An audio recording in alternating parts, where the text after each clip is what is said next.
Alexandre Dubé. Aussi véridique et authentique que son information. J'ai une question pour vous deux. Benoît Dutrisac. Je suis là pour aider. Qu'est-ce qu'ils veulent, Mario? Mario Dumont. Une réduction de la tâche puis une augmentation de salaire. Ben, c'est cave. C'est des crapules. C'est cave, dire ça. Ils ont tellement tout. Non, ils ont déjà eu plus. La rencontre Dutrisac-Dumont. Fais un petit effort. Le dernier sondage léger nous démontre que l'écart se creuse entre le Parti québécois, qui est en première position maintenant, et la CAQ, qui dégringole dans les intentions de vote. Benoît, Mario, bonjour à vous deux. Bonjour. Si bien que là... Alex, excuse-moi. oui, là. vas-y. Regardez visuellement, là, c'est quoi le trio? Mario en blanc, toi en gris, puis moi en noir. Je trouve que ça a tout dit. On peut arrêter la chronique là, ce matin. Tout est compris, tout est entendu. C'est fait. C'est pas là. Comment on interprète ça? Ben non, mais voyez-vous, vous avez chacun vos positions, puis moi, je suis un peu entre les deux, dans une zone de gris. OK. Plus nuancé sur certaines cas. On verra bien. Mais, t'as le bon... OK, c'est correct. Mais Mario, il y a un mot, en tout cas, qui était sur toutes les lèvres dans les heures qui ont suivi la publication de ce sondage-là, c'est souveraineté. Est-ce que la question centrale de la prochaine élection en 2026 va porter réellement là-dessus? Ben, c'est un peu un automatisme si Paul Saint-Pierre Plamondon demeure premier. Je veux dire, si le type qui amorce l'élection en première position dit, moi, c'est une garantie, je fais un référendum si je suis élu, ben, ça va forcément être un débat de la campagne. Est-ce qu'on veut vraiment ça? Est-ce qu'on souhaite ça? Puis, en fait, moi, je trouve que Paul Saint-Pierre Plamondon, si j'étais lui, je serais un peu inquiet de me retrouver exactement dans le même piège que mes prédécesseurs, là où se sont retrouvés, entre autres, René Lévesque, puis, c'est de dire, ben, le monde m'aime, il vote pour moi, ils sont prêts à me donner ma chance pour gouverner, mais si je fais mon référendum, je vais le perdre, puis là, si tu le perds, je veux dire, c'est dommageable pour le Québec. Là, je veux dire, référendum perdu, on l'a vécu 2 fois. Les lendemains de référendum perdu, le fédéral nous a passé dessus. C'était des moments là, de grand affaiblissement du Québec. Fait que c'est comme si on a un peu l'impression que Paul Saint-Pierre Plamondon est amené dans le même entonnoir que ses prédécesseurs. Remarque, il reste bien du temps avant les élections, mais si tu regardes le portrait aujourd'hui, tu te dis, OK, c'est comme il s'en va, là. Il rentre dans le même entonnoir où le premier, le chef fondateur, René Lévesque, s'est retrouvé là. Les gens, on aime même M. Lévesque, on le voulait comme premier ministre, mais ouais, là, son référendum, ça va être non, par exemple. OK, je suis désolé ce matin, là, mais encore une fois, je dois vous ramener à l'ordre. Ah oui, là, vous avez tout à l'envers. Non. Le côté sombre de la force, là, encore, là, qui nous fait de l'attitude à matin, là. Paul Saint-Pierre Plamondon, là, est dans la mouvance, je vous rappelle, parce que on a la mémoire courte, de Québec solidaire qui a lancé la campagne en février dernier, Nouveau Québec, à sa tête Rouba Gazal. On sait qu'il y a, un tiers des électeurs de Québec solidaire qui sont intéressés à voter pour l'indépendance. C'est un détail. Mais le vrai parti d'indépendance au Québec, c'est pas le Parti québécois, c'est Québec solidaire, à cause de cette nouvelle campagne-là menée par Rouba Gazal. Ça, c'est en février dernier. Ça fait plus qu'un mois. N'avez-vous entendu parler fort, vous autres? Pas moi. Tranquille. Ben non, ils ont fait une activité, mais Benoît, tu ne remets pas en cause les dirigeants de Québec solidaire depuis le début 2024 ont un discours beaucoup plus indépendantiste, là, beaucoup plus ferme. Ça se sent pour vrai. Ça change peut-être pas qu'ils ont beaucoup de leurs membres ou de leurs électeurs qui ne le sont pas, mais il y a un virage qui s'est pris, là. Oui, puis un Québec islamique, moi, j'ai hâte de voir ça. OK, peut-on rêver à voix haute ce matin, là? Puis vous autres, là, comment vous verriez ça, un Québec indépendant gouverné par Québec solidaire? Quelle serait l'ampleur du déficit, c'est parce que moi, Benoît, tu touches une question sensible. Non, mais Benoît touche une question sensible parce que moi, ça m'interpelle directement. C'est-à-dire que moi, si tu me proposes, tu sais, je suis un très nationaliste, j'ai voté oui en 95. Mais si tu me proposes la révolution cubaine, je reste dans le Canada à 2 mains, là. Tu sais, je vote pour le non, changer d'autobus avec un crayon de feutre, là. Tu comprends? C'est parce que c'est ça. Si le projet de souveraineté, c'est de dire, regarde, on va avoir tous nos pouvoirs, puis après ça, il y aura une démocratie, puis la droite, la gauche vont s'affronter dans une démocratie normale, ce que défendait Jacques Parizeau, Là, je suis tout à fait parlable, puis dans le Québec souverain, un jour, si ça arrive, moi, je serai du côté plus à droite. Mais si tu me dis, non, la transformation de l'indépendance se fait dans le cadre d'une révolution socialiste ou communiste, là, moi, je suis plus là. Mais sans aller communiste. Oubliez-moi, là, mettez-moi aux abonnés absents. Là. Mais sérieusement, sans aller communiste, là, est-ce qu'on veut d'un Québec sans loi 21, sans loi 96, sans laïcité? Ou, rappelez-vous, là, Gabriel Nadeau-Dubois qui est allé têter des votes là, dans l'ouest de l'île de Montréal. Est-ce que c'est ça qu'on veut? Parce que là, la réflexion sur l'indépendance du Québec s'ajoute tout ce qu'on a connu au cours des dernières années. Là. La présence là, du lobby religieux qui va emmener plus large que ce qui est permis, notre rapport à la laïcité, notre rapport à la langue française, à l'immigration. L'immigration massive, contrôlée par le fédéral, gérée par le provincial, ce n'est plus une question, parce que, tantôt on va parler des toilettes mixtes, mais c'est tout ça, là. C'est quel genre de Québec indépendant on voudrait. C'est plus la question de 95 ou même de 80. Là. Ouais, mais là, pour l'instant, on semble pas. Pour l'instant, on semble pas en vouloir pantoute, Benoît. Si tu te fies au sondage, là, l'appui à la souveraineté ne monte pas au rythme de l'appui à Paul Saint-Pierre Plamondon, l'individu, là, ou son parti. Ça dépend. Ça dépend. Qu'est-ce que tu inclus dans l'indépendance? Quel genre de... Parce que là, c'est plus juste le rapport de Québec avec Ottawa, là. C'est Québec à l'intérieur de toutes les revendications, de tous les lobbies, que ce soit religieux ou anglophone ou woke. La question était longue en 80. Ça va être 2 pages si jamais il y a un référendum dans 2, 3, 4 ans. Là. Moi, j'ai la question, Benoît. Voulez-vous créer un nouveau pays woke? Attends. Avec des isoloirs mixtes. Oui. Voilà. Pour aller voter. Des isoloirs mixtes, des toilettes mixtes, tout est mixte. Bon. Ouais. Là, il faut absolument revenir ensemble sur la saga entourant la fameuse éclipse là, qui s'en vient le 8 avril prochain. Là, Mario, il y a des écoles qui vont être ouvertes, il y a des écoles qui vont être fermées. Pourquoi c'est pas uniformisé? Pourquoi on sait là, qu'il y a une éclipse qui s'en vient? Ça fait des années qu'on le sait. Pourquoi, là, à la dernière minute, on panique, puis là, on a peur là, que là, il y a des parents qui poursuivent les écoles si leur petit chérubin a des dommages aux yeux? C'est une vraie farce. Oui, mais là, c'est comme, écoute, c'est devenu un palmarès. À chaque vendredi, il faudrait qu'on s'en fasse un bilan. Là, au Saguenay, il n'y aura pas d'école. Cette semaine, on a eu le Saguenay, pas d'école, la Mauricie, de l'école. Puis là, écoute, moi, je dois avouer là-dedans, là, mettons que j'ai un immense respect. Je pense que la commission scolaire de Lévis, c'est des navigateurs, celle des patriotes, celles qui ont dit, ben non, nous, on a fait une activité pédagogique, puis voilà.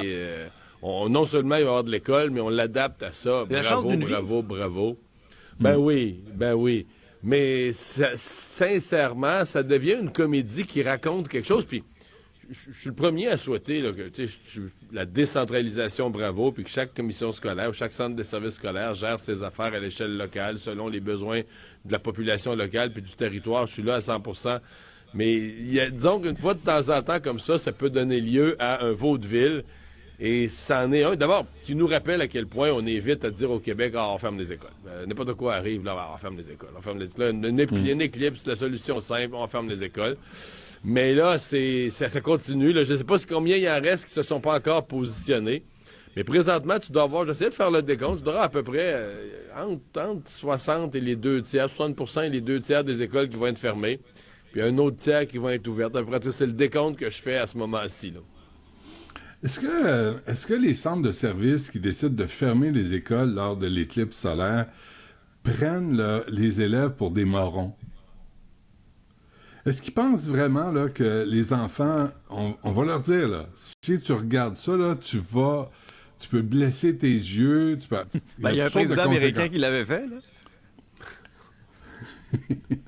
Mais tu sais, justement, comment on gère les enfants? Là? Comment on les traite? Puis est-ce qu'ils peuvent... Tu sais, là, on est rendu, on se dit... Je reviens avec l'exemple. L'enfant qui fait le bacon, on vide la classe, on le laisse faire le bacon. Est-ce qu'on a perdu tout... Je dirais pas de contrôle, là, mais tout rapport intelligent avec nos enfants? Qu'on n'est plus capable de leur expliquer une chose... Si vraiment tu traverses la rue alors qu'il y a un autobus qui passe au même moment, tu risques de te faire frapper. Tu sais, c'est vraiment le propos de la mère de Caillou avec son petit monstre qui comprend rien. C'est le propos de Passe-Partout qui doit chanter 3 fois le même verbe. Brosse, brosse, brosse. Mouche, mouche, mouche. Christ, les enfants sont plus intelligents que ça. Alors là, t'as un éclipse solaire. C'est toi qui aurais dû être dans Passe-Partout. Tu vas-tu brosser tes dents, mon sac la mouille?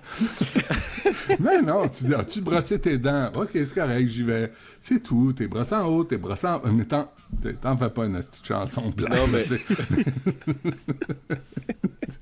là, chez moi. Non, on peut parler aux Benoît, enfants puisque aujourd'hui, tu là, parles de intelligents. ça, puisque tu parles de ça, il n'y a toujours pas un scientifique, là, un doctorant qui m'a expliqué la garantie qu'on a que si l'enfant n'est pas à l'école, là, il regardera pas. Je veux dire, mettons qu'il est, je sais pas, le jeune, là, il est un peu tout seul chez eux, ses parents sont au travail, c'est le grand frère qui garde. Mais ça, c'est l'autre problème. Qui joue sa PlayStation parce qu'il n'y a pas d'école, lui non plus. Ouais, mais tu pourras pas suivre l'école.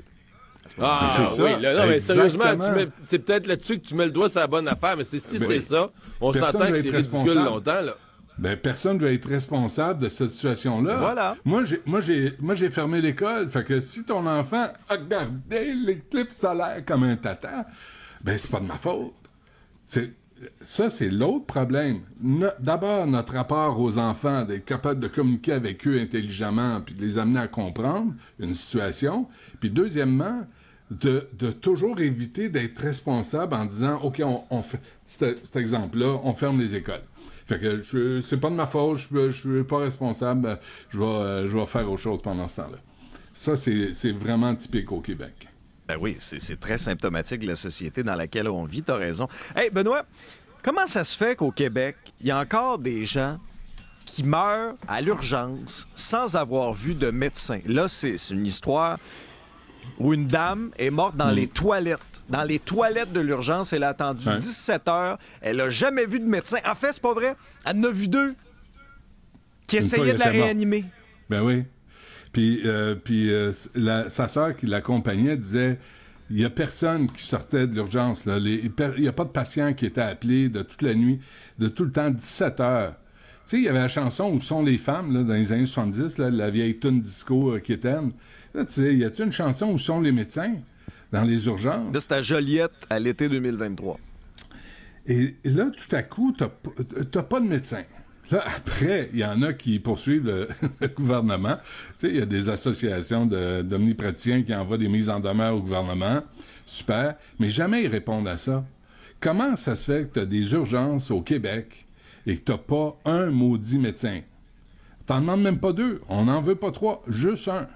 Il est pas là. Et là, tout à coup, la pauvre femme, elle tombe dans les toilettes avec, écoute, une tension artérielle 218 sur 78. Je vais vous dire quelque chose, je suis pas médecin, là. Mais quand ta tension artérielle, puis là, elle reçoit un code 4, pas urgent. Mais ça, c'est le triage aussi des infirmières. Les infirmières sont responsables de cette situation-là. Ils l'ont pas mis en priorité. 218 sur 78, c'est sûr que tu vas en péter une. C'est sûr. Moi, après chaque chronique, ma tension est à peu près à ce niveau-là à cause de Mario. C'est à peu près ça. Hein? C'est ça qui arrive. Mais Benoît, P4, là, en langage clair, là, ça veut dire assis-toi puis prends ton mal en patience. Prends un numéro, mets-toi en ligne. P4, c'est prends un numéro, mets-toi en ligne. C'est insensé, cette situation-là. Puis là, le coroner dit, moi, mon mandat, c'est pas d'examiner la conduite, la compétence d'une personne impliquée dans les soins prodigués. You bet, c'est ça, ton mandat. C'est ça que ça devrait être. Les gens devraient être convoqués puis dire, toi, comment se fait que tu l'as mis code 4? Puis toi, là, t'étais où quand cette patiente-là avait besoin d'un médecin? Tu faisais quoi au juste, là? Tu dormais? Tu te reposais parce que tu venais de faire de la voile ou tu avais un voyage en ski? Hey, là, il faut ramener l'ordre. Sérieusement, là, il faut ramener l'ordre puis avoir des gens redevables et responsables. Là, tu as une enquête du coroner. Non, mais Benoît, puis, t'es déjà allé à l'urgence? Le Le mot qui est une joke en soi, là, en passant, là. L'urgence. Il n'y a rien d'urgent. Là. Tu sens aucun. S'il y a une place, si tu veux aller une place dans la société où il n'y a pas de sentiment d'urgence, si tu vas le midi chez Subway, puis il y a bien du monde, peut-être que tu vas sentir un sentiment d'urgence des employés. Ouais. Si tu veux un endroit où il n'y a pas de sentiment d'urgence, va à l'urgence. Ouais. Ceci dit, tu sais, comment c'est organisé au Québec, nos urgences? En partant, là, si tu es malchanceux, puis que pendant que tu es à l'urgence, il arrive des ambulances, que tu vois pas, qui arrivent par en arrière, les médecins vont être pris pour les ambulances. Il peut être 7 heures, là. Si les cas qui arrivent par ambulance sont un peu complexes, il peut être 7 heures là, sans qu'il passe une seule personne. Il peut être 8 heures, il peut être des heures sans qu'une seule personne passe. Tu es assis là, il se passe rien, Puis les portes sont fermées, tout est arrêté.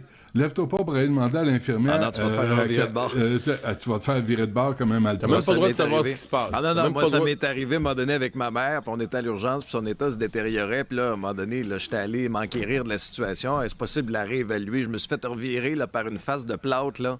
Ouais. Pas à Puis peu près. poliment, Non. tu sais. Tu leur parles poliment, puis ils te revirent comme si t'as. Après 15 heures d'attente, là, pas après 2 minutes, là. Ah oui, hein? Ben non, c'est prends J'étais ton poli, trou là. puis attends. Fait que tu sais, dans un univers comme celui-là, malheureusement, là, c'est inacceptable, mais malheureusement, ça devient inévitable qu'il arrive des cas comme ça, qu'un certain nombre de cas sont plus lourds que ce que tu vois à première vue. Ils voient pas. Comment tu peux être dans une urgence d'hôpital pendant 15 heures sans voir un médecin? Sérieusement, là. C'est insensé. C'est incroyable. Et pire que ça, impensable. j'avais posé la question à Mme Dr. Morris, qui représente les urgentologues. J'ai dit, est-ce qu'on pourrait pas essayer, tu sais, une expérience, là? On tente une expérience. Puis on se dit, il y a au moins 2, sinon 3 médecins dans toutes les urgences du Québec, matin, midi et soir et nuit.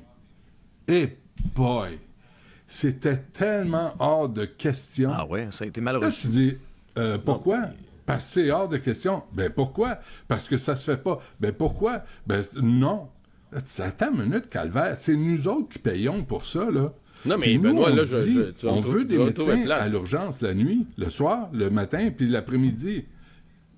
Benoît, pour avoir ça, je vais te le dire, là, ça prend un ticket de modérateur. Parce que ce que personne ne va jamais dire dans le réseau de la santé actuellement, c'est que si ça roule trop à l'urgence, c'est ça qu'ils se disent, si ça roule trop bien à l'urgence, là, s'il y a 2 médecins puis qui passent du monde constamment, Ouais. il y a trop de gens qui vont aller à l'urgence, ça va coûter trop cher, ça va encore monter la facture de la santé. Je sais que c'est un peu cynique, mais c'est ça, là, la gestion modèle socialiste, que c'est gratuit pour tout le monde, mais le prix que tu mets pour restreindre la volonté d'y aller, c'est la file d'attente. Tu sais, Ben, pourquoi, quand on dit, pourquoi nous ça autres, coûterait plus cher, là, que dans une non, parce qu'il y a clinique? plus de monde qui vont y aller. Il y a plus Oui, de gens. mais- Si les gens mais- savent qu'à l'urgence, tu vas voir un médecin, tu vas être traité, il y a plus de gens qui vont y aller, ça fait plus de clic-clic. Fait que présentement, il y a des gens qui sont malades, mais qui s'empêchent d'aller à l'urgence parce qu'ils se disent, ah, on va tellement attendre. Mais Puis ça, l'autre ça fait problème, partie. mais l'autre Attends une problème, minute, Mario, là, tu passes ta carte, là, ta castonguette, là, t'as passes en rentrant, t'as passes pas passez-la en sortant, la castonguette, puis le médecin va être payé à l'acte, là, comme ça devrait être. Ben, je suis désolé, mais peut-être qu'il y en aurait une coupe là, à l'urgence. L'autre problème aussi, c'est que souvent, c'est la seule porte d'entrée possible. Tu voudrais bien aller ailleurs, mais t'as pas le choix. Tout est Faut que fermé. t'ailles là. Aussi. Benoît, les toilettes mixtes, là, il y a Ah. une directive à venir du ministre Drainville Ouais, qui ouais. passe mal au sein de certains groupes, comme le Conseil québécois LGBT. OK, il faut arrêter avec ce débat-là, là. Surtout quand tu t'entends, ce n'est pas acceptable, le directeur général du Conseil québécois LGBT. M'a dit une chose, ce qui est pas acceptable, là, c'est la violence, c'est l'abus, c'est de jeter des homosexuels en bas des toits d'immeubles. Ça, on parle de pas acceptable. Mais là, si tu veux faire pipi, là, si c'est un pénis, va chez les hommes, si c'est un vagin, va chez les femmes, puis va faire pipi, ferme ta porte, lave tes mains, puis sors, puis arrête d'en parler. Là, toutes ces histoires-là de malaise, de ressenti, de mon Dieu, puis j'ai sorti un article de septembre dernier dans la presse où on parle de trans de 14 ans, de 15 ans. C'est toujours le même argument, là. Tu sais, ils n'ont pas le droit de conduire. Ils n'ont pas le droit de travailler, mais ils vont décider de leur identité sexuelle à l'adolescence. Hey, laissez-les vivre leur expérience, ils décideront ça plus tard. Mais tout ce débat sur les toilettes, et là, on en fait des cas de droit absolu. Tu dis, attends, on va pas revoir, toujours au détriment des filles et des femmes en passant, là. C'est toujours les toilettes des femmes, là, qu'on va investir. Ben, tout ça pour même pas 1% de la population. Là, je pense que tout le monde peut mettre de l'eau dans son vin, là, puis, tu sais, se calmer un peu, puis arrêter avec, tu sais, les cris, là, les hauts cris, là, parce qu'on n'offre pas une toilette spécifique aux trans non-binaires. Tu sais, dans l'article là, de la presse, il y a un gars qui dit « Je me sens pas assez masculin. Il dit, écoutez ça, on dirait que je ne suis pas censé être là. C'est un garçon de trans de 14 ans. Le ressent tant dans la toilette des filles que celle des garçons à l'école du centre de Montréal. Là, on dirait que je ne suis pas censé être là, dit-il. Comme ma transition n'est pas complétée, si je vais chez les garçons, j'ai peur qu'ils me prennent pour une fille. Mais le journaliste écrit « dit-il ». Moi, ça me dit qu'il y a un pénis. Puis moi, ça me dit qu'il peut aller faire un petit pipi dans les toilettes des gars. Là, on en fait un cas là, qui est démesuré. Mario? D'autant plus que dans toutes les écoles, en tout cas, on nous dit, il y a quelque part, on offre quelque part une toilette complètement fermée pour ceux qui veulent vraiment aller là. Et là, quand t'es rendu à dire, ouais, mais celle-là, mettons, c'est la distance, là, tu sais, elle est plus loin dans un corridor. Parce qu'à un moment donné, c'est ça, là, tu sais, accommoder et demi, accommoder plus. Puis, parce que tant que tu accommodes des gens puis que ça enlève rien aux autres, mais Benoît l'a bien dit, là, on a entendu 1000 fois des jeunes filles dire, ben non, là, nous autres, dans la toilette des filles, surtout à l'adolescence, on commence à avoir nos règles, n'importe quoi, on veut pas qu'il y ait... On veut être entre filles, tu sais. Fait que, bon, après ça, ben, la solution ultime, là, c'est de dire, ben, en cas, dans toutes les écoles, on transforme... On n'a plus aucune toilette là, avec le bas ouvert. Il n'y a plus une notion de salle de bain des gars. On fait juste comme dans les restaurants chics, là, des toilettes individuelles, une grosse salle de bain individuelle où les gens rentrent. Mais là, as-tu idée du coût de ça? Et deux, pourquoi on l'a pas fait? Là? C'est bien niaiseux, là, les toilettes ouvertes en dessous puis ouvertes au-dessus, où on entend tout puis qui t'as une perte d'intimité.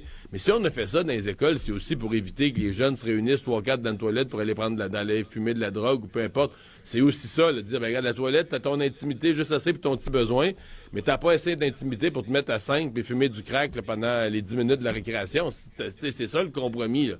Fait que, tu sais, il y a des complexités hautes, là. Moi, je pense qu'effectivement, comme dit Benoît, là, on grossit un problème qui n'en est pas vraiment un. Là. Benoît et Mario, merci à vous deux. Bye.